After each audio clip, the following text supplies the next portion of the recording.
Монгол Улсын ерөнхийлөгч Ухнагийн хөрөлсгөө урилгаараа бүгд найрамдах Солонгос улсын ерөнхийлөгч Ижемён Гэрги Ким Йонхын амд хүрэлцэн ирлээ.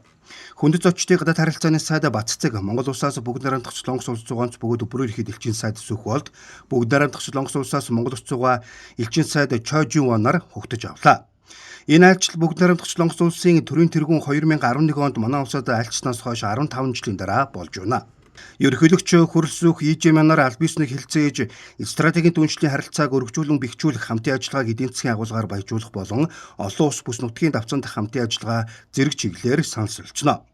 Айлчлалын үеэр талууд харилцаа хамтын ажиллагааг өргөжүүлэн хөгжүүлэхтэй холбоотой засгийн газар болон байгууллага хоорондын баримтчүүдэд гарын үсэг зурхаар төлөвлөжээ.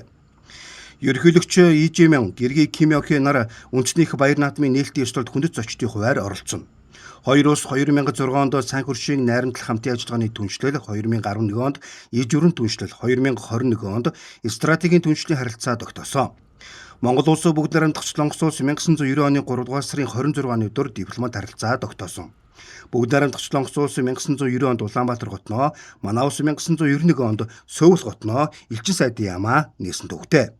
Ерөнхийлөгч Ижемён бүгд найрамдах Солонгос улсын Жуан их сургуулийн хуулийн сургалт төгссөн.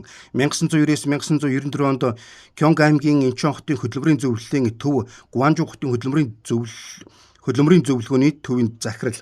1994-өөс 2005 онд Кёнг аймгийн Сонам хотын ард иргэдийн эв нэгдэл төрийн бас байгууллагын гүйцэтгэх захирал, Сонам хотын авилгын эсрэг иргэний нийгмийн байгууллагын захирал. 2010-аас 2018 онд Сонам хотын дарга, 2018-аас 2021 онд Кёнг аймгийн засаг дарга, 2022-оос 2024 онд үндэсний ассамблеийн гишүүн, 2022-оос 2025 онд ардчилсан намын дарга, 2024-өөс 2025 онд үндэсний ассамблеийн гишүүн, 2025 онд бүгд найрамдах Солонгос улсын ерөнхийлөгчөөр сонгогдсон.